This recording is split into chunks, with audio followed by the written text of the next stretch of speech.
Good evening. Facebook live में आप लोगों का स्वागत है। आज हम लोगों ने बातचीत का विषय रखा है राष्ट्रवाद और राष्ट्रवाद के विभिन्न पक्षों पर संक्षेप में हम लोग बातचीत करेंगे और ये जानने की कोशिश करेंगे कि आखिर राष्ट्रवाद है क्या।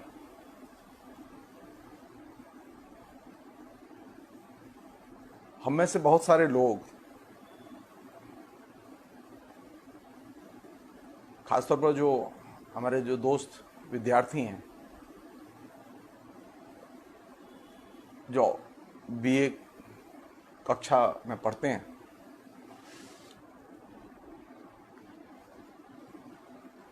या यूँ कहें कि पिछले 70 साल में जो लोग इस हिंदुस्तान में पैदा हुए हैं,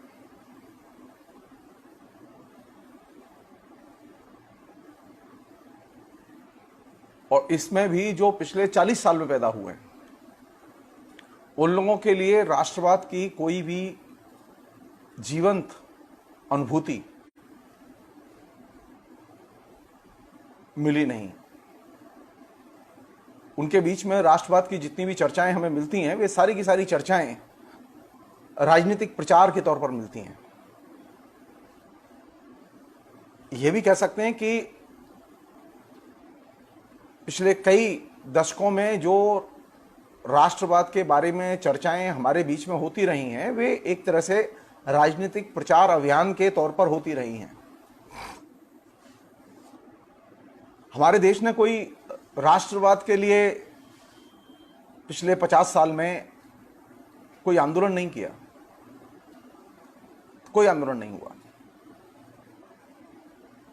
वो खाली एक प्रचार का मसला रहा है।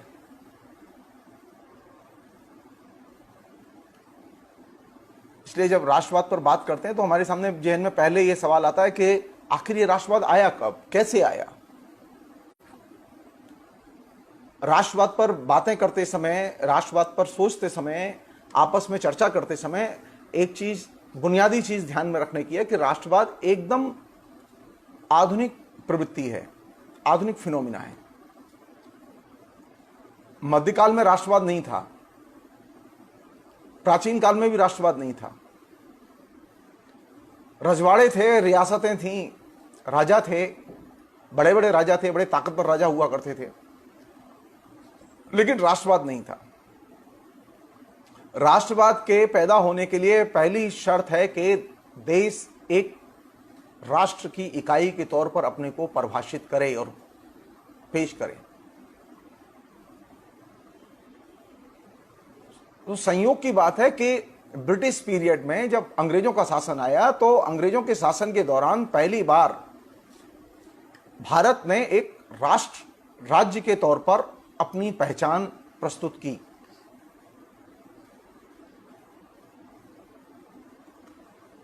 और पहचान को प्रस्तुत करने का तरीका क्या था? पहचान को प्रस्तुत करने का तरीका यह था कि पहली बार पूरे देश में यूनिफॉर्म ढंग से एक जैसे कानून, जिसे हम भारतीय दंड संहिता कहते हैं, एक जैसे कानून उसके तहत बनाए गए, लागू किए गए। अंग्रेजों के आने के पहले तक हमारे देश में एक जैसे कानून नहीं थे। अलग अलग राज्यों में, अलग अलग रियासतों में अलग अलग किस्म के कानून हुआ करते थे। तो राष्ट्रवाद के उदय के लिए पहली शर्त है कि राष्ट्र राज्य के तौर पर देश जन्म ले, जिसे हम नेशन स्टेट कहते हैं। और नेशन स्टेट के निर्माण में अंग्रेज कैसे थे, क्या थे, इनकी चर्चा का यहां अवकाश नहीं है और मौका नहीं है। लेकिन अंग्रेजों ने यह काम तो किया। उनकी नीयत अच्छी थी या बुरी थी, सब लोग जानते हैं कि वे साम्राज्यवाद विस्तार के लिए उन्होंने भारत पर अपना राज्य कायम किया और भारत को राष्ट्र राज्य में एक दूसरे से जोड़कर पेश किया। और ये करते समय अंग्रेजों के सामने अनेक चुनौतियां थीं। अनेक दिक्कतें थी। पहली चीज यह कि जो सरकार आई आधुनिक काल में, और वो संयुक्त से अंग्रेजों की सरकार थी, और अंग्रेजों की सरकार का जो औद्योगिक चरित्र था, यानी उनके शासन के आने के बाद पहली बार हमारे यहां पूंजीवादी तरीके से विकास के रास्ते को चुना गया।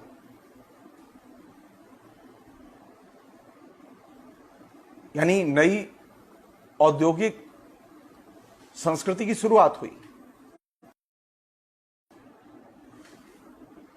पहले हमारे यहां उद्योग थे, लेकिन वो पुराने किस्म के उद्योग थे, जिसमें कि हथकरघा उद्योग था, उसमें और दूसरे किस्म के ट्रेडिशनल उद्योग थे जिसमें मजदूर कारीगर काम करते थे, और वे स्थानीय खपत को पूरा करने में वे उद्योग मदद करते थे, स्थानीय जरूरतों को पूरा करने में मदद करते थे।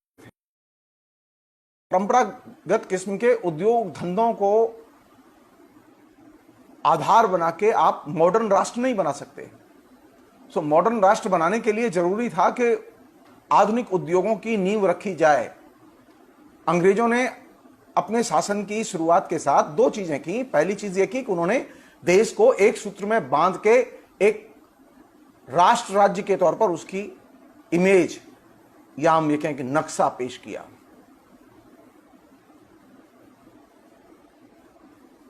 और इसका पर्पज यह था कि भारत को एक उपनिवेश के तौर पर, एक गुलाम देश के तौर पर ब्रिटिश साम्राज्यवाद के तहत रखना।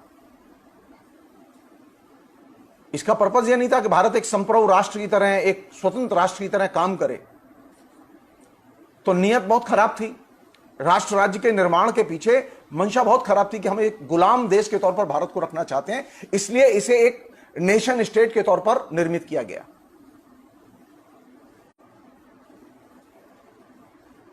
लेकिन इस बैड इंटेंशन के बावजूद भी, एक बुरी मंशा के बावजूद भी, यह एक बहुत महत्वपूर्ण कदम था और क्रांतिकारी कदम था।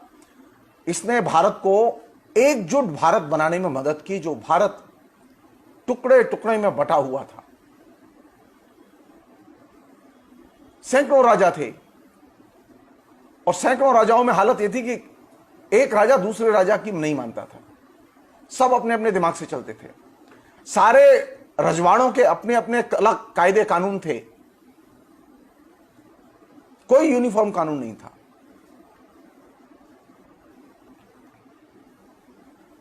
तो बुरी ही मंशा से सही, लेकिन एक अच्छा काम हुआ कि भारत एक राष्ट्र राज्य के तौर पर निर्मित हुआ।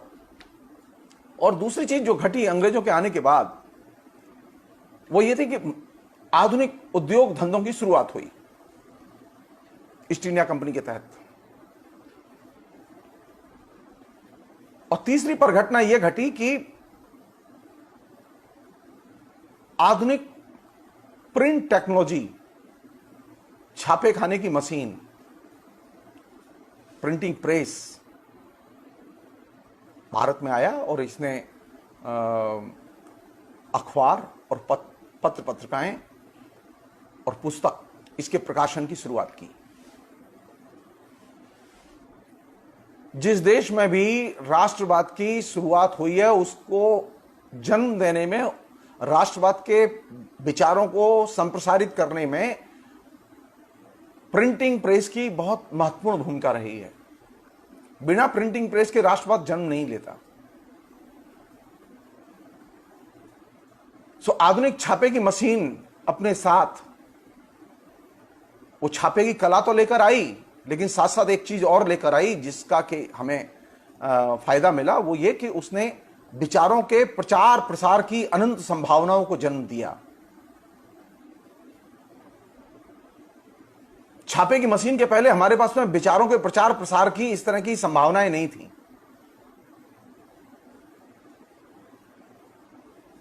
अब एक अखबार में कोई खबर छपती थी, कोई एडिटोरियल छपता था, कोई लेख छपता था, और वह अखबार दूसरे दिन वितरित होता था, तो पूरे देश में उस विचार का प्रसार होता था। और ये इस तरह से पूरे देश में विचार के प्रसार की पहले कोई व्यवस्था नहीं थी।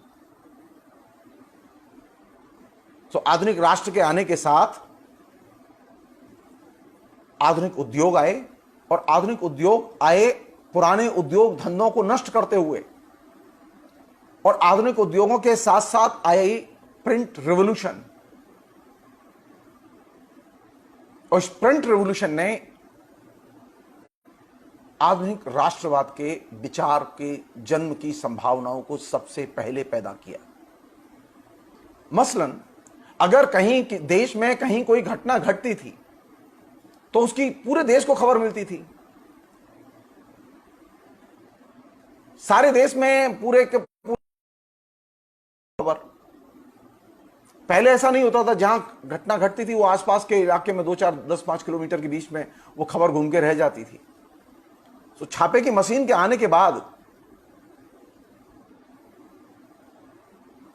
विचारों के प्रचार प्रसार का एक नेटवर्क पैदा हुआ, और यह अपने आप में बहुत बड़ी उपलब्धि थी और इसने बहुत बड़ी मदद की। दूसरी एक चीज और पैदा हुई, वो थी आधुनिक कम्युनिकेशन के तौर पर यह दूर संचार की प्रणाली, यानी जिसे हम लोग टेलीफोन कहते हैं। 1820 के बाद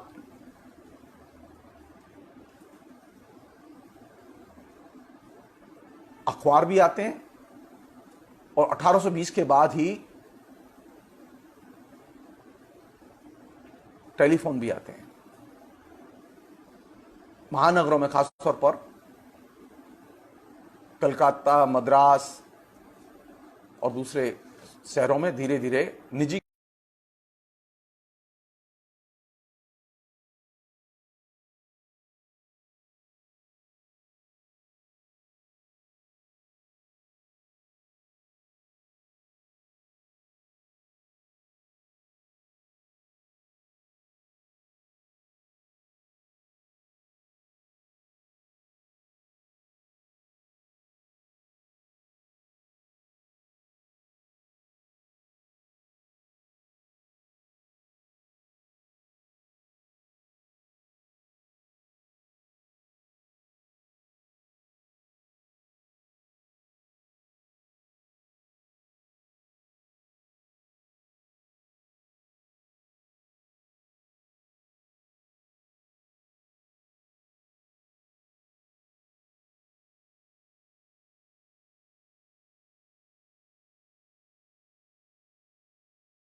आप में से अधिकतर लोग 1857 के प्रथम स्वाधीनता संग्राम को तो जानते हैं, लेकिन 1857 के स्वाधीनता संग्राम के अलावा कई दर्जन सशस्त्र संग्राम पूरे देश के विभिन्न इलाकों में चले और इन सारे संग्रामों का एक ही लक्ष्य था, अंग्रेजों को हटाओ। क्योंकि अंग्रेजों की नीतियों की वजह से देश में भयानक अकाल पड़े। 1770 के पहले हिंदुस्तान में अकाल नहीं पड़े, मुगलों के शासन में अकाल नहीं पड़े, और कभी कोई रेयर घटना घटी, एक दो घटनाएं घटी थी, लेकिन सबसे अधिक अकाल किस पीरियड में पड़े? अंग्रेजों के जमाने में। सबसे भयानक गरीबी, किसानों का शोषण, व्यापारियों का उत्पीड़न और शोषण, दुकानदार हैं उनकी गैर जरूरी वसूली और मुनाफाखोरी, इनका सबसे ज्यादा दुष्प्रभाव उस दौर में दिखाई दिया। और यही वजह है कि हिंदुस्तान के विभिन्न इलाकों में जहां जिससे जैसे बन पड़ा उसने प्रतिवाद किया और प्रतिरोध किया, और यही वह पृष्ठभूमि है जिसमें कि अनेक रंगत का नेशनलिज्म पैदा हुआ।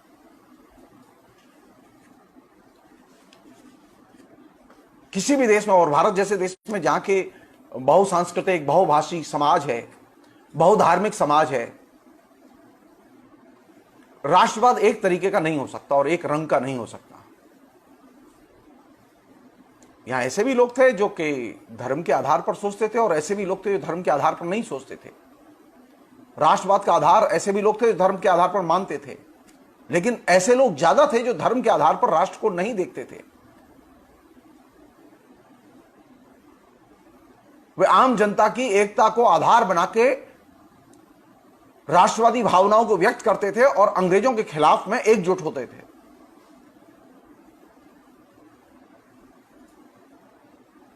तो 19वीं शताब्दी के अगर अनुभव को ध्यान में रखें तो आप पाएंगे कि 19वीं शताब्दी में एक बड़ा फिनोमिना राष्ट्रवाद का पैदा हुआ और राष्ट्रवाद में कई रंगत के राष्ट्रवाद पैदा हुए। और ये जो कई रंगत के राष्ट्रवाद का आना, ये अपने आप में एक नई चीज थी, पहले कभी ये इस चीज का अनुभव नहीं किया हमने।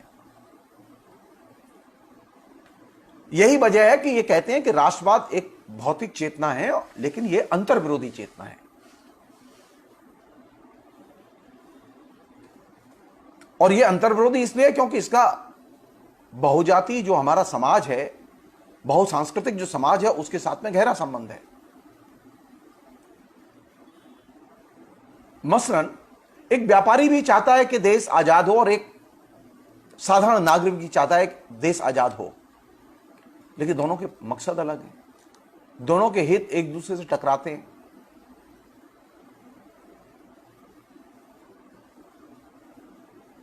इसलिए राष्ट्रवाद में यह संभव है कि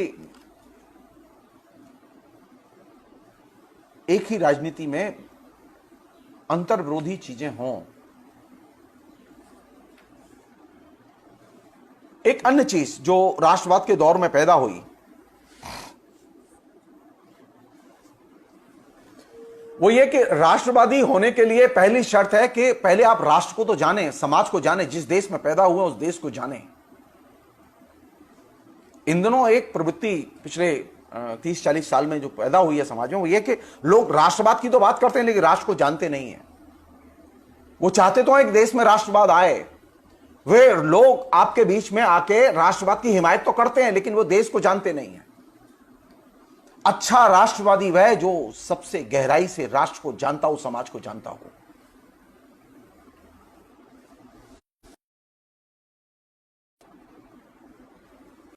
अच्छा राष्ट्रवादी वह जो कि समाज की विभिन्न सामाजिक संरचनाओं को जानता हो, राजनीतिक संरचनाओं के बारे में समझ हो। हमारे यहां स्थिति क्या है?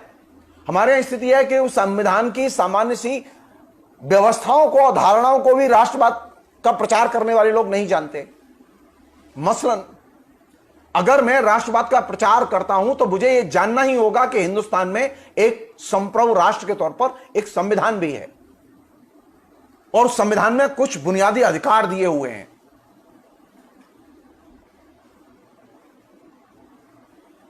उस संविधान के तहत हिंदुस्तान में कुछ राजनीतिक प्रशासनिक संरचनाएं कॉन्स्टिट्यूशनल संस्थान, संवैधानिक संस्थान काम करते हैं, जिसमें संसद है, विधानसभा है, न्यायपालिका है, ये तमाम चीजें हैं, जिसमें अभिव्यक्ति की आजादी है, जिसमें आवागमन की आजादी है, जिसमें शादी ब्याह की आजादी है, जिसमें व्यापार करने की आजादी है, जिसमें वोट देने की आजादी है, जिसमें बोलने की आजादी है, लिखने की आजादी है, ये तमाम चीजें संविधान ने हमें दी हैं।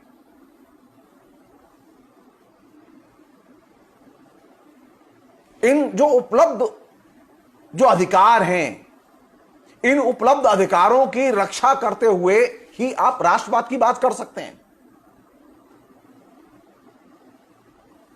यह संभव ही नहीं है कि आप राष्ट्रवाद की बात करें लेकिन संविधान को कंसीडर न करें, राष्ट्रवाद की बात करें लेकिन धर्मनिरपेक्षता को, जो कि संविधान का बुनियादी आधार है, संविधान का मूल आधार है, आप उसे स्वीकार न करें। हमारा संविधान क्या कहता है?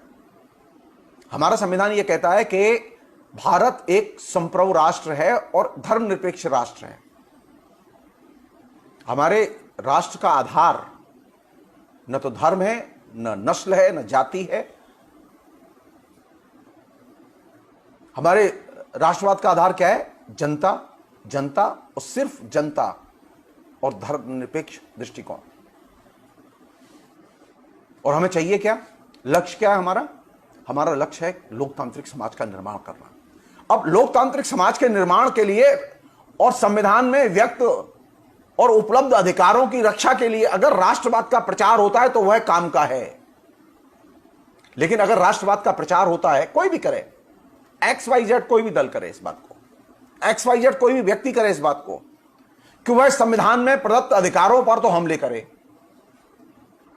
मसलन आप अंतरजातीय विवाह करना चाहें और वो आपको अंतरजातीय विवाह न करने दें और कहें कि हम राष्ट्रवादी हैं, तो ये एक्सेप्टेबल नहीं है।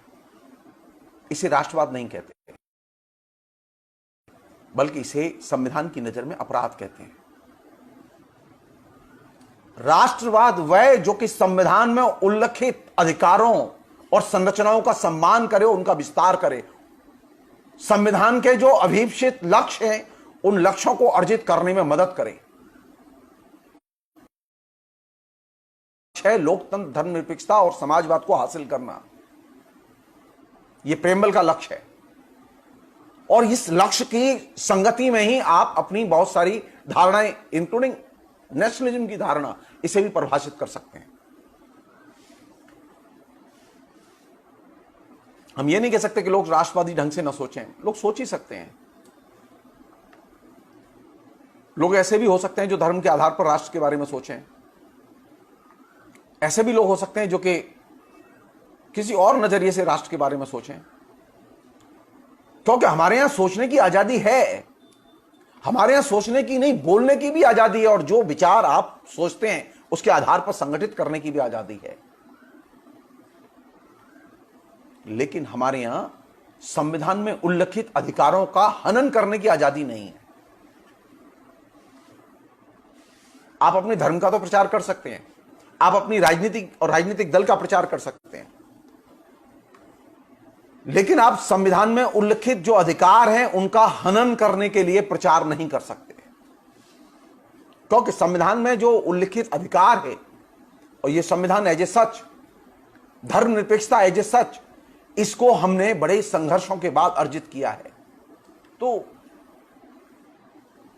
1947 के पहले जब देश आजाद नहीं था तो हमारे पास में अपना कोई संविधान नहीं होता था, हमारे पास कोई अधिकार नहीं होते थे, हम गुलाम देश थे। तो हमारे यहां राष्ट्रवादियों की विभिन्न धाराओं की जो मुठभेड़ थी वो अंग्रेजों के साथ थी, ब्रिटिश साम्राज्यवाद के खिलाफ थी। उसमें वे लोग भी थे जो उदारवादी राष्ट्रवादी थे, वे लोग भी थे जो उग्र राष्ट्रवादी थे, वे लोग भी जो धार्मिक राष्ट्रवादी थे, जो पुनरुत्थानवादी चेतना से प्रभावित थे। और सबका एक ही लक्ष्य था, किस तरह से अंग्रेजों के गुलामी से मुक्त किया जाए देश को। लेकिन जब देश मुक्त हो गया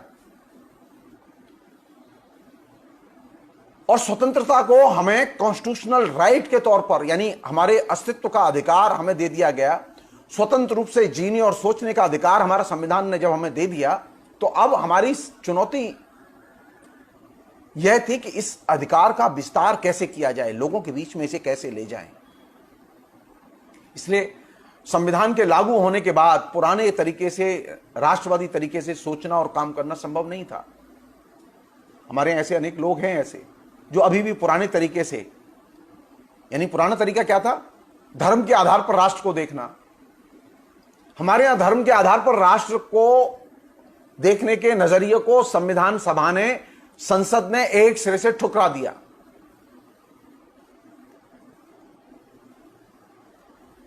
और वह हमारा मूलाधार नहीं है, मूल दृष्टिकोण नहीं है।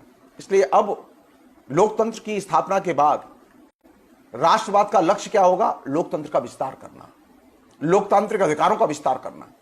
अगर इस संगति में राष्ट्रवाद की परिभाषाएं और राष्ट्रवाद की प्रवृत्तियां अगर हमारे बीच में आती हैं तो वे स्वागत योग्य है। लेकिन अगर राष्ट्रवाद की प्रवृत्तियां लोकतंत्र के विकास की बजाय उसे और ज्यादा संकीर्ण बनाएं, और ज्यादा संकुचित बनाएं, लोकतंत्र के अधिकारों को, संविधान प्रदत्त अधिकारों को और ज्यादा सीमित करें या उनका हनन करें, तो वे राष्ट्रवाद की प्रवृत्तियां एक्सेप्टेबल नहीं है। जैसा कि मैंने आपसे कहा कि एक साधारण उदाहरण दिया कि एक यंग लड़के लड़की को अपनी इच्छा से, जो वयस्क हैं, कानूनन अपनी इच्छा से शादी करने का हक है। लेकिन अगर कोई राष्ट्रवादी समूह इसको बाधित करे, परेशान करे, तो ये राष्ट्रवाद क्राइम के तौर पर देखा जाएगा। वो राष्ट्रवाद नहीं है, वो अपराध है। तो हमारे यहां अभी पिछले 40 साल में ऐसे ग्रुप पैदा हुए हैं, ऐसे लोग हैं, ऐसे राजनीतिक दल हैं, ऐसे विचारधारा के रूप हैं जो पुराने तरीके से, जो 47 के पहले थे, लेकिन 47 में अब वो, 47 के बाद अब वो एकदम प्रासंगिक नहीं रह गए, लेकिन वो अभी भी पुराने तरीके से समाज को देखना चाहते हैं और चलाना चाहते हैं, जो कि एक्सेप्टेबल नहीं है।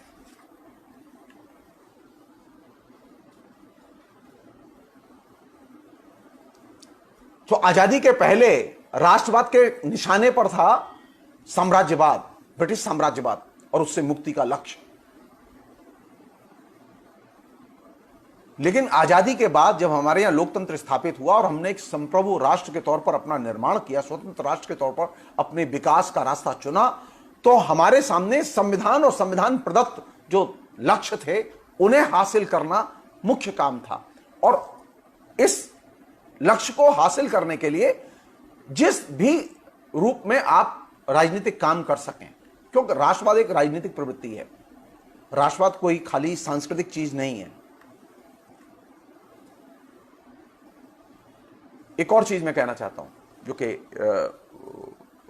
संविधान की स्पिरिट के खिलाफ है। ये मसलन कोई फिल्म रिलीज हुई, और फिल्म रिलीज हुई तो उस फिल्म को रिलीज करते समय सेंसर बोर्ड ने उसे पास कर दिया, तो कायदे से उसे प्रसारित होने का हक है, क्योंकि आपके संविधान और कानून ने उसे अप्रूवल दे दिया।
लोकतंत्र टिका हुआ है वो क्या है कि हमारे यहां लोकतंत्र तभी टिका रह सकता है जब हम सांप्रदायिक सद्भाव बनाए रखें, विभिन्न समुदायों के बीच में, विभिन्न धर्मों के बीच में, विभिन्न भाषा भाषियों के बीच में राष्ट्रीय एकता को बनाए रखकर हम काम करें।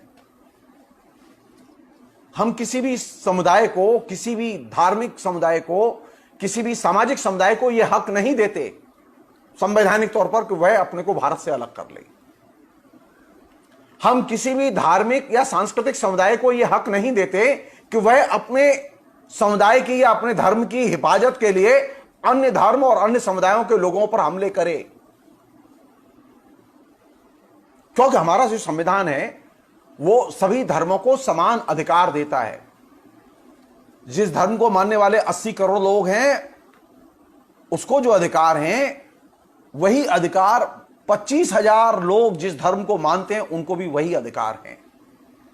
पारसियों की संख्या सबसे कम है, पारसियों को भी अधिकार हैं संविधान में वही जो एक हिंदू को हैं, क्योंकि हिंदू सबसे ज्यादा है।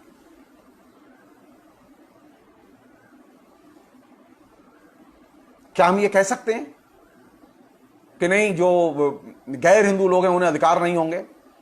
नहीं, क्योंकि संविधान सबको अधिकार देता है। वो हिंदुओं को भी देता है, सिखों को भी देता है, ईसाइयों को भी देता है, मुसलमानों को भी देता है, वो तमाम किस्म के अल्पसंख्यकों को भी अधिकार देता है, वो भाषाई अल्पसंख्यकों को भी अधिकार देता है। छोटे छोटे छोटे छोटे जो तमाम समूह हैं जो कि आदिवासियों में हैं उनको भी अधिकार देता है, उनके भी संवैधानिक अधिकारों को प्रोटेक्ट करता है। तो नई दुनिया कौन सी है? नई दुनिया वह है जिसमें मैं और अदर्स, ये दोनों, इन दोनों के अधिकार प्रोटेक्ट किए जाएं। तो अब अगर कोई कॉन्सेप्ट राष्ट्रवाद का बनाना चाहे बना सकता है, लेकिन उसे अदर्स के बारे में कंसीडर करना होगा। अनफॉर्चुनेटली हमारे यहां ऐसे समूह हैं जो अदर्स के बारे में, वे अपने बारे में तो सोचते हैं लेकिन अन्य के बारे में नहीं सोचते। और जब आप अन्य के बारे में नहीं सोचेंगे तो आप तय मानिए कि आप देश को नहीं बना सकते, देश को नहीं बचा सकते।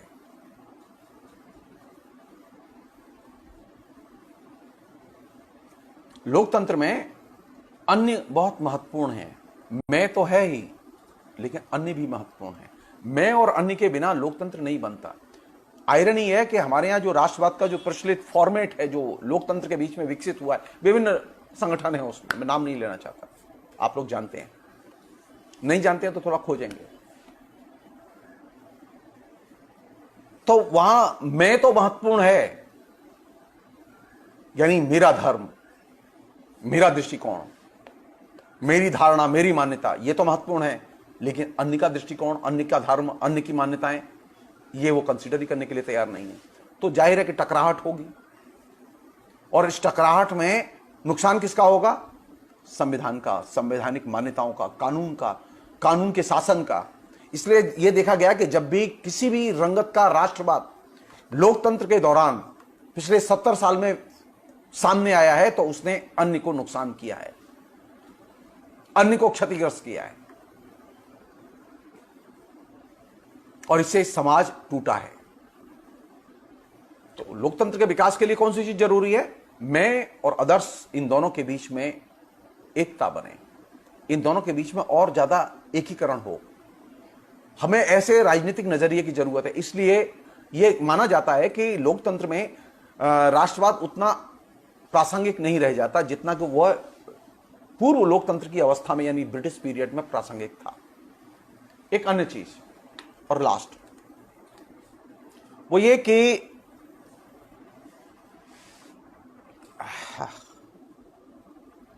हमें यह भी जानना होगा कि राष्ट्रवाद के विकास के लिए जो चीज हम लोग करना चाहते हैं, हम राष्ट्रवाद का विकास किस लिए करना चाहते हैं? देश को शक्तिशाली बनाने के लिए। तो देश को शक्तिशाली कैसे बनाया जा सकता है? देश को शक्तिशाली तभी बना सकते हैं कि जो देश में सबसे गरीब है, जिसे अंतिम आदमी कहते हैं, जो सबसे गरीब है, उस गरीब के विकास के बारे में पहले सोचा जाए। देश ताकतवर उससे नहीं बनता कि आपने अमीर के बारे में क्या सोचा। देश ताकतवर तब बनता है जब आप गरीब के बारे में सोचते हैं और गरीब के विकास के बारे में आप संसाधन जुगाड़ करते हैं। तो अगर हमारे यहां राष्ट्रवाद का लक्ष्य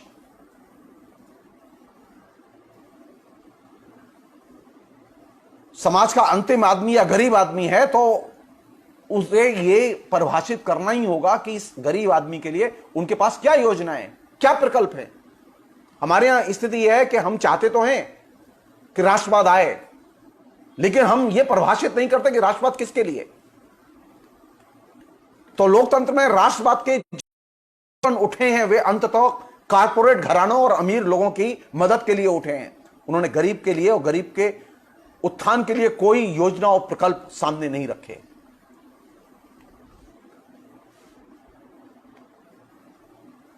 आप किसी भी पीरियड को उठाइए हिंदुस्तान के पिछले 70 साल के, जिसमें राष्ट्रवादी पार्टियां, राष्ट्रवादी संगठन जो काम करते रहे, उन्होंने क्या एजेंडा रखा है अपना, इंक्लूडिंग ये समय भी।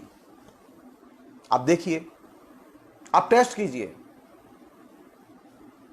राष्ट्रवाद जनता के पक्ष में है या विपक्ष में है, यह इससे तय होगा कि राष्ट्रवाद किन सामाजिक शक्तियों के लिए कार्यक्रम की घोषणा करता है। आर्थिक कार्यक्रम, राजनीतिक कार्यक्रम, सांस्कृतिक कार्यक्रम। मसलन अगर आप देश में राष्ट्रवाद का प्रचार करना चाहते हैं, तो हम जानना चाहते हैं क्या देश के गरीबों के लिए स्कूल खोलने के लिए, कॉलेज खोलने के लिए आपने बजट आवंटित किया है?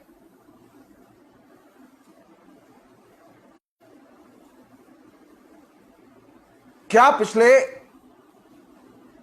20 साल में, 25 साल में, 30 साल में स्कूली शिक्षा का विस्तार हुआ है?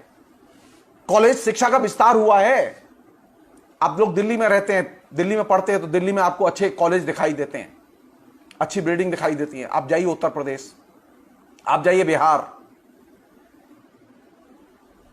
आप जाइए उड़ीसा,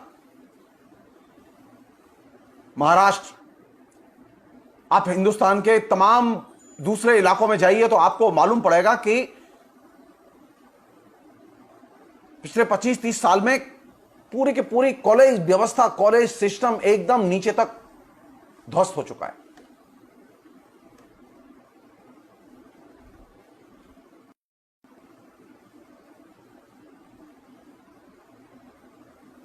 तो नौजवानों में अगर राष्ट्रवाद का विकास करना है तो किसके जरिए किया जाएगा? शिक्षा के जरिए, शिक्षा के ढांचे के विस्तार के जरिए, या सिर्फ प्रचार के जरिए? अगर नौजवानों में राष्ट्रवाद का प्रचार प्रसार किया जाएगा, तो पता करो कि लाइब्रेरी के लिए पुस्तकें हैं है कि नहीं है। क्या हमारी पाठ्यक्रम से बाहर की पुस्तकें और पाठ्यक्रम की पुस्तकें लाइब्रेरी में फ्रीली उपलब्ध हैं कि नहीं है? हम चाहते हैं ना राष्ट्रवाद पैदा हो,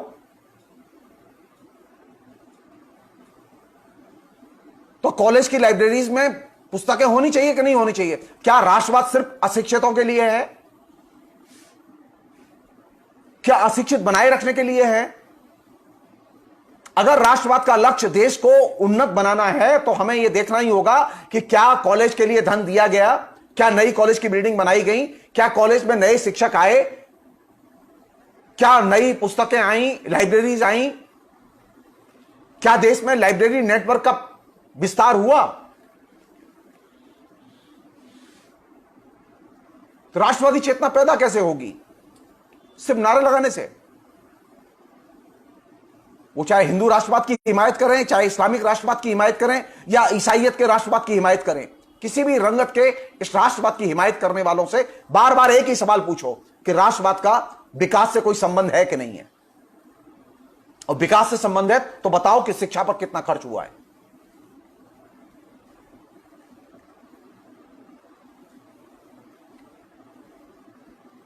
पुराने जमाने में, अंग्रेजों के जमाने में राष्ट्रवाद की भावनाओं को प्रचारित प्रसारित करने में विश्वविद्यालयों के पढ़े लिखे नौजवानों की बहुत बड़ी भूमिका थी। आप कल्पना कीजिए, 20 साल का नौजवान, 18 साल का नौजवान, राजा राममोहन राय, जिसने हिंदुस्तान को हिला के रख दिया। राजा राममोहन राय 18-19 साल की उम्र में जो सोचते थे, हिंदुस्तान की सरकार वह सोचने के लिए मजबूर थी। इसे कहते हैं राष्ट्रवाद। मुझे कैसा राष्ट्रवाद चाहिए? मुझे राजा राममोहन राय वाला राष्ट्रवाद चाहिए जो हिंदुस्तान को हिला दे। राजा राममोहन राय ने 20 साल की उम्र में सती प्रथा के खिलाफ में जो आंदोलन छेड़ा, हिंदुस्तान में सती प्रथा को बंद करा के दम लिया। राजा राममोहन राय की 3 शादियां हुई थी, 2 शादी हुई थी 9 साल की उम्र में, बाल विवाह था जो कि अपराध है। राजा राममोहन राय नहीं जानते थे। राजा राममोहन राय के सामने राजा राममोहन राय की भाभी को जबरदस्ती जिंदा जला दिया गया, सती हो गई वो। राजा राममोहन राय ने इसका विरोध किया और प्रतिवाद किया और सारे समाज को जगा के छोड़ा। राजा राममोहन राय को घर में घुसने नहीं दिया लोगों ने, गांव के लोगों ने। वो हुगली में पैदा हुए थे, बंगाल का एक जिला है ये। राजा राममोहन राय ने स्थिति ये पैदा की कि उनके पिता ने उनको घर से निकाल दिया, लेकिन राजा राममोहन राय ने रास्ता नहीं छोड़ा और हिंदुस्तान में सती प्रथा को बंद करा के दम लिया। और उम्र कितनी थी? 19 साल, 20 साल। इसे कहते हैं राष्ट्रवादी चेतना। राजा राममोहन राय की अपनी बीबी 9 साल की उम्र में 2 शादियां हुई थी उसकी। उन्होंने कहा बाल विवाह अपराध है, सती प्रथा हत्या है। इसे कहते हैं राष्ट्र की चेतना, दूसरों के बारे में सोचना, दूसरों के अपराध उनको आंख में आंख डाल के बताना, इसे कहते हैं राष्ट्रवाद। तो मुझे अगर राष्ट्रवाद चाहिए तो कैसा चाहिए? मुझे राजा राममोहन राय जैसा राष्ट्रवाद चाहिए। मुझे कैसा राष्ट्रवाद चाहिए? मुझे दादा भाई नौरोजी जैसा राष्ट्रवाद चाहिए। दादा भाई नौरोजी बहुत बड़े अर्थशास्त्री थे, बहुत बड़े विचारक थे, वे अंग्रेजों के बड़े प्रशंसक भी थे। लेकिन जब देश में अकाल पड़े तो दादा भाई नौरोजी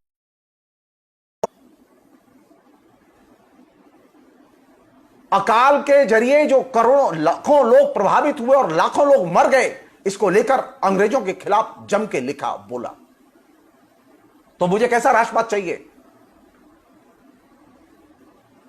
मुझे दादा भाई नौरोजी जैसा राष्ट्रवाद चाहिए जिसने कि ब्रिटिश शासन की नींद हराम कर दी थी। और अभी स्थिति यह है कि हमें कभी गांव का किसान, उसकी दुर्दशा नजर ही नहीं आती।